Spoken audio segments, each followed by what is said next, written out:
labadii bishii Janaayo ee sanadkii 1995 ayaa madaxweyne Maxamed Siyaad Barre uu ku geeriyooday magaalada Lagos ee dalka Nigeria oo uu in muddo ahba magangali ahaan ugu noolaa tan iyo bishii Abriil 1992 markii ugu dambayn uu ka baxay Soomaaliya. dhowr maalmood kadib geeridiisiina waxaa lagu aasay magaalada Garbaharey ee gobolka Gedo. markii ugu horeysay ayaa haddaba qaraabadiisa ay noo xaqiijiyeen xanuunka uu u dhintay madaxweyne Maxamed Siyaad Barre sida uu ii xaqiijiyay Axmed Suleymaan Dafle. wuxuu dhintay maxaan ku idhaahdaa sonkor buu dhintay diabetes buu ahaa diabetesku marka dambe uu xumaado wadnaha iyo afagtiraya iyo maxaan ku idhaahdaa kaliyaha iyo waxaasoo dhan buu afagtiraya laakiin kaliyu u dhintay iyo wadnuhu u dhintay midna laguma odhan diabetes buu ahaa runtii. madaxweyne Maxamed Siyaad Barre waxa uu ka tegay dhaxal midabo kala duwan leh samaan iyo xumaanba. waxaa lagu tilmaamaa inuu ahaa madaxweynihii wakhtigii uu talinayay uu dalku aad u dhismay ha ahaadeen adeegyo waxbarasho warshado wadooyin iyo mashaariic wax soo saaraba. balse taariikhyahanadu waxay isku raaceen in madaxweyne Maxamed Siyaad Barre uusan isku shuqlin inuu dalka u diyaariyo marxalad uu ku sii deganaado siyaasad iyo dhaqaale ahaanba isaga kadib. waayo waxa uu dalka si silcis ah ku sii maamulayay 12 sano oo dheeraad ah laga bilaabo markii ay samaysmeen jabhadaha mucaaradka ee hubaysan. haddaba madaxweyne Maxamed Siyaad Barre nin caynkee ah ayuu ahaa? waa su'aal xasaasi ah Soomaaliduna ay maanta ku kala qaybsan tahay. laakiin bal aan hor dhigo raggii la soo shaqeeyey iyo kuwii ka soo horjeeday labadaba. waxaan ugu horraysiinayaa nin ay muddo dheer soo wada shaqeeyeen dalkana ka soo qabtay jagooyinka wasiirka gaashaandhigga iyo ra'iisul wasaare. waa Maxamed Cali Samatar oo lagu tilmaamo inuu ahaa nin ay si aad ah isugu dhowaayeen madaxweyne Maxamed Siyaad Barre. maxamed siyaad barre waa la wada yaqaan shakhsi adag oo calool adeeg badan leh oo waxyaalaha qaar aanan u daciifin oo noocaas u ahaa laakiin haddana sida dadka qaar ay ka dhigayaan cruel muusan ahayn waxyaalo badan oo hadda loo dhoobayo oo dusha looga tuurayo ma uusan lahayn. maxaa ka mid ah? waxaa ka mid a midda crueltada aan ku leeyahayba oo yacni cadaawad iyo xirmaan iyo reer buu maagaa oo qabiil hebel buu rabaa ama dabcaa in la baabi'iyo iyo waxaasoo dhan waa iska sheeko. ninka hadduu maamulka madax u yahay ma raadin karo dadku maamulayay ka mid ah in la baabi'iyo waxaas macquulna maaha. musuq maasuq miyaa jiray? musuq maasuq miyuu ahaa isaga? ma malaynay maya ma ahayn arrimaha dhaqaalaha uu ka fogaa inuu maarata farageliyo. dad fara badan baa waxay yidhaahdaan oo siyaasiyiinta hadda u badan iyo dadka hadda siyaasadda oo daraso waxay dhahaan wax kasta oo maanta Soomaaliya ka qaldan waxa ka mas'uulahayd xukuumadda Siyaad Barre.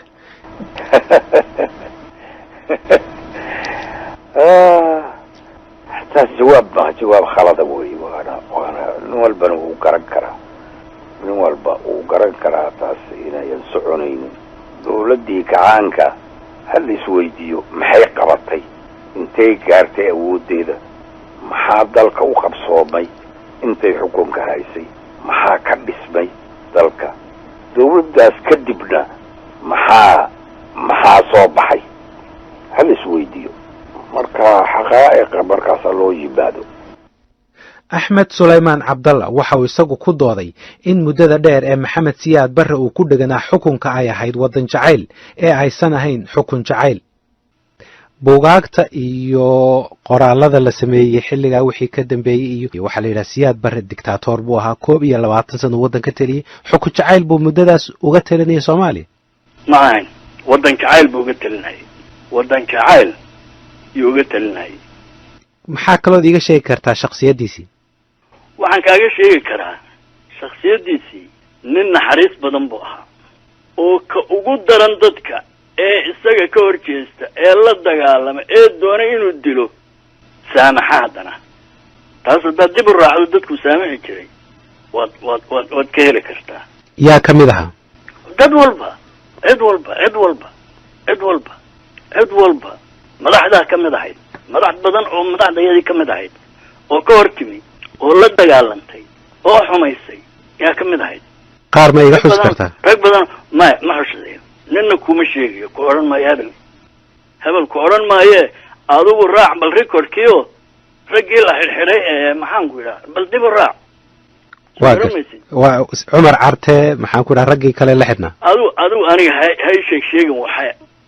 soo garamaysi hay hor ordin adigu yani waxaad helaysaa sanad walba dadka jeelka ku jira badankooda waa la saamaxi jiray marka October iyo soo galaan ciidaha iyo waadagay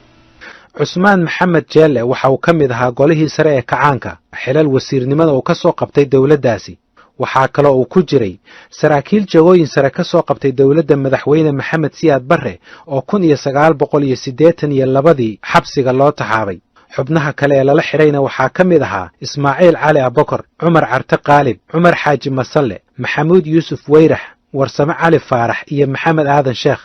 waxaan weydiiyey cusmaan maxamed jeelle in maxamed siyaad barre uu mas-uul ka yahay wax kasta oo ka xumaaday soomaaliya wixii ka dambeeyey 1991 waa laga yaabaa dadku inay yidhaahiin maxamed siyaad ayuu daafacayaa laakiin anuu daafacayn ilaahay bulaankan wuu yidhaahday runta sheegaha buu yidhaahday oo yani mataqaanaa inaad cadaalad samaysaan idinka fogeyn naceeb aada odagtahay naceebta waa aayada ulacni marka waxaa weeye maxamed siyaad hadduu wax fiican oo la taliyo wada heli lahaay wuu hagaagi kari lahaa xukunjaceelku iska meesheedooda dadka udeed bay ka dhexaysaa mucangeg ma ahayn waa laga dhaadhici karay wax taas waxaa jirto maalin an aada dadka isu wadaweyn maxamed siyaad oo asagoo waxyaabaha aadkood cirkaa la marayo intan gacaha faaniyo badmiaad waalatay markaad u sheegto laakiin waa naga xanaajiyeen maxmayna gaarsiiyeen ma wada ahayn nin mucangega laakiin waa la taliyayaal xumaa waxa weye dadku waa gafaya maxamed siyaadna waxa weeye dee ninta oday soomaali mu ahayo ada mataqaana aroontiisana wuxuu ahaa iskanimo ka soo bilaabay sidaa ku dallacay oday soomaaliya u ahay waa la xumeeyey maahina jid ahaan ma xumayn laakiin mugii dambe meel foogay la gaartay cabdi warsame isaaq waxa uu la soo shaqeeyey xukuumadda madaxweyne maxamed siyaad barre laga soo bilaabo 1969 markii uu talada qabtay maamulkaasi ilaa uu xukunka ka dhacay 1991 markii maamulkaas xukunka laga tuurayna waxa uu cabdi warsame isaaq ku biiray kooxihii waddanka ku soo dagaalamay waxaana uu qabaa inaan mas-uuliyadda burburka Soomaaliya dhammaanteed dhabarka loo saari karin madaxweyne maxamed siyaad barre maya waxaas ma jira haddeer waa aad arkaysaa haddii oo dad soogal oo wax u maaragtay noqonaya ay yihiin siyaad barre hadda waa tegay intaasna maaragtay la maraya hal meel ay isugu yimaadaan oo waxay ku hesheen oo ay fulaan lama arkin marka waxa weeye siyaad barre iska hadal wey dhinaca kalena madaxda ka tirsanay jabhadihii la soo dagaalamay xukuumadda madaxweyne maxamed siyaad barre mowqif aad u adag ayay ka qabaan shakhsiyaddii iyo xukunkii madaxweyne maxamed siyaad barre cumar xasan gaalaguul waxa uu ka tirsanaa ururka USC wuxuu ahay nin wakti dhib jiray dalka qabtay militar ahay militarkana aragtidiisa waa xadadan tahay waatan la yidhaahdo waa faras labada dhinacba aan u jeedin ee hortiisa kaliya arkaayo markii dambena hadee waa nin marka uu xoog yeesho oo meel qabsado yani waxay noqonaysaa inuu wax la qabto ayaanta ugu horeyso oo bilaabayo wax alla waxay ahaadaanba oo yani nidaam ku sameeyo waxyaalaha sharci u dejiyo hore u qabto laakiin markii uu dego asi yani uu nagaado dawladdiisana ay nagaato wuxuu noqonayaa nin ismahdiyey mowqifka ugu adag ee madaxda jabhaduhu ka istaageen maxamed siyaad barre waxa uu ahaa kan uu qaba ururka SNM oo colaadda ka dhacday dabayaaqadii 80-meeyadii gobollada waqooyi haatanna loo yaqaan Somaliland ay si weyn u saamaysay ururkaasi maxamed xaashi cilmi waxa uu ka mid ahaa aasaasiyaashii ururka SNM iminka haddaan kuu soo qaado Somaliland Hargeysa magaalo walba duleedkeeda waxa ku aasan xabaalo waxa jira muxuu ahaa xabaalo waaweyn oo dadkii lagu xasuuqay ay ku aasan yihiin waa calaamad taala oo rag iyo dumar iyo carruur wax walba leh oo kolba daadku Hargeysa soo saaro waad ogay in jasiiro waa tii inta la qaaday dadka lagu ururiyay muxuu ahaa lagu laayay jasiira waa halkay ka bilaabantay baa halkaa ahayd dabeetana maanta magaalo reer somaliland oo aan intan muxuu ahaa xulafada la ahayd maahe aan mass graves ku aasnayni maanta ma jiro kolka waxa weeyaan astaantaasaa meel walba u taallo raadkaasu ka tegay ina Siyaad Barre kolka waxa weeyaan ninkaasi wuxuu ahaa shaydaan ilaahay ummadda usoo diray buu ahaa kolka astaantiisa iyo xumaantiisa wax alla waxaa maanta dhacay oo dhan dembigeeda isagaa muxuu waa sunnihii uu dhigay wey. waxaa fikrad aan taas ka fogeyn qaba maxamed abshir waldo oo ka tirsanaan jiray ururka SSDF. wuxuu ahaa sarkaal dawlado gumaysigii la soo shaqaystay talyaani iyo ingiriisba wuxuu ahaa nin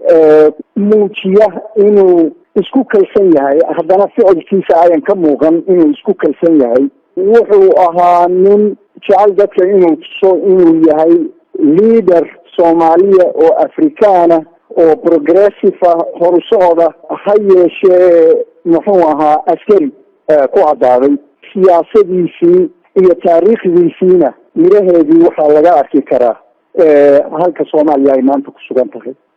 ma waxaad leedahay waxbuu ku leeyahay waxa hadda taagan?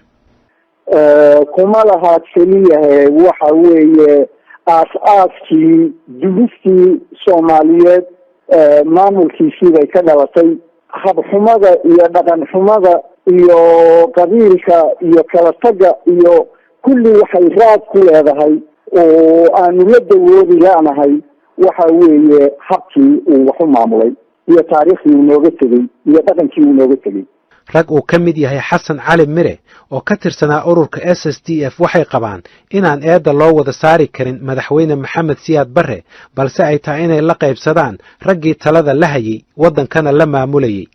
maxamed siyaad barre intii dad qabtay kama badna chance buu helay uu dadka xoog u qabsaday isagu ku qabsaday laakiin si darra hadii maxamed siyaad barre waayo aragnimo iyo aqoon midna dadka kama badin keligiis wax la eedeeyo ma aha eedda keligii ma leh waa lala wadaaga dadkii la shaqeeyaa la wadaaga dadkii ma aragtay oo aan qaban warkadaasaatan oran maxaa yeele wuxuu gaadhsiiye meel uu isaga maaha nin kala hadli karin waddan maaha meelna laguma tago marka sideedaba qof keliya yaan la eedeynin inta kale oo waddanka joogta hal nin waa ka tashin kareen laakiin dadkii baan talo si loo qabsadaba ma naqaan dadka siday talo aynu u qabsano garan ahaan ilaa hadeer ma aynan baran wada hadalka ma naqaan nin walba anoo reer hebel ka bilaabahaya waryaa adigu reer hebel baa taa laleeyahay maba aha waddan baynu wadaagnaa iyo walaalaynu nahay iyo wardadweyniina la dhaafiye iyo waxaaba hadalku kuma jiro. maxamed faarax jimcaale waxa uu aaminsan yahay in sida xukunkiisa oo kale madaxweyne maxamed siyaad barre ay shakhsiyadiisu isugu jirtay wanaag iyo xumaan labadaba. wallahi waxaan isleeyahay waagaas waa kuu sheegayoo waxaa ii muuqday dictatorship nacab dictatorship baa igu jiray maskaxdayda ku jiray laakiin waxaa ii muuqday waxaan arkaa dhinacana nationalism weyn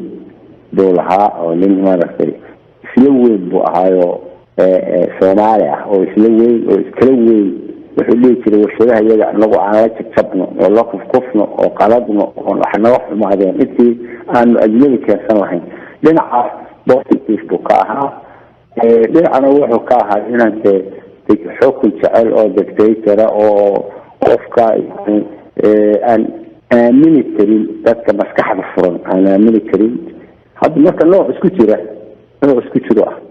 jabhadda SNM waxay sanadkii 1991 ku dhawaaqday inay ka go'day dalka Soomaaliya intiisa kale inkastoo aysan weli helin ictiraaf caalami ah. dhinaca Puntlandna waxaa hogaamiyaashooda ay ku guuleysteen inay nabadda soo celiyaan maamul adagna samaystaan. haddaba dhulka Soomaaliya gaar ahaan koonfurta iyo bartamaha ayaa weli dhibaatadu ka taagan tahay iyadoo ay ku dhowdahay 20 sano tan iyo intii uu xilka ka degay madaxweyne maxamed siyaad barre deegaanadaasina ay weli degi la yihiin. maxamed faarax jimcaale waxa uu isagu qabaa in madaxdii jabhaduhu ay wax badan qaban karayeen. waxa weeye markaan anigu jaanis haysto aan wax ka fiican haysto aan samayn karo oo aanan samayn anuu oranay maxamed siyaad baa cagshikayga iyo wax aniga sameeyay mas-uulka anaa sameeyey oo weyn oo nin weyn oo jaanisna haystay dadna haystay shacbiyad haystay caqli lahaa wax wanaagsan la abuuri karay marka ninka yiraahdo wixii asagu uu sameeyay maxamed siyaad mas-uulka masawir buu noqon hayaa. maxamed xaashi cilmi waxa uu isagu aaminsan yahay in qorshaha kooxaha koonfurta uu marka horeba qaldanaa waxa weeyaan annagu waxaanu ka bilownay geedka hoostiisa iyo shirar noo gaara oon cidina lacag nagu siinin hudheel weyna aanaan ku jirin oo geedka hoostiisa arrimihii lagu dhamaysto kolkii aanu dalka soo gallay horta kolka hore waanu ka dimuqraadisanayn oo 3 sannadood ama 2 sannadoodba madaxda waanu dooran jiray annagu mid qudhihinima haysan jirin kolkaana waxaa charterka ayaa ku qoraa 2 sannadood kolkaynu dalkii ku noqono markaynu hayno 2 sannadood aynu ku wareejino muxuu ahaa dadweynaha kolkaas saasa horta taasi waa meel aanu kaga duwanayn bay ahayd ta labaad waxaanu kaga duwanayn oo kale waxaanu isugu yeedhnay wax alla wixii reer Somaliland qabaa'ilkii deganaa ayaanu isugu yeedhnay madaxdoodii salaadiintoodii burcaan shirkii ku qabanay halaysa saamaxa baa la yidhi halaysa saamaxay dawlad loo dhan yahay baa la sameeyey oo laga wada qayb galay dabeetana tii dambena booramaa lagu qabtay kolka horta anagu saas ah iyagu halkay ka bilaabayeen waxay ahayd ama qaahira lagu shiraya ama adisababa lagu shiraya ama waxa lagu shirayay muxuu ahaa meel dhul dibadda Nairobi kolka dabeetana hudheella waaweyn iyo loo barto kolkaaba waxa la geli jiray campaign-ka intaan shirka kalaba la dhamayn campaign-ka yaa madaxa noqonaya ay ku tagi jireen meesha kolkaas shirarkoodu uma qabsoomi jirin guul lagama gaari jirin waayo hadii jeer waxa ku jiray campaign madaxnimo oo dawladda mid doonayso oo Masar qaar doonayso oo Ethiopia qaar doonayso oo Talyaanigu qaar doonayaan qolada Mareykanku qaar doonayaan kolkaas wuxuu meesha la isugu tagi jiray waxay ahayd in meel campaign cusub lagu galayay meel aynu heshiino oo aynu dawlad dhisno oo Soomaaliya ha lagu soo celiyo sideedii fikradiiba ma jirin kolka hudheel weyn oo dabeetana sanadkan halkee lagu shiraya ka damba la sii qorsheynaya muxuu kolka ilaa 11 iyo waxay marayeen mooyaan ayay muxuu imkana dii wali mabadayn kolka waxay ahayd in goor walba wax dibadda laga soo dhiso dawladda ajnabiga ku lagu leeyihiin bay ahayd xasan cali mire waxa uu leeyahay qaladka ka sokow Soomaalida waxa ilaa maanta ka maqan bisayl siyaasadeed inagoo dhan baan bisayl lahayn bulsho ahaan baan Soomaali maanta ayaan u ahayn bariga iska daayay marka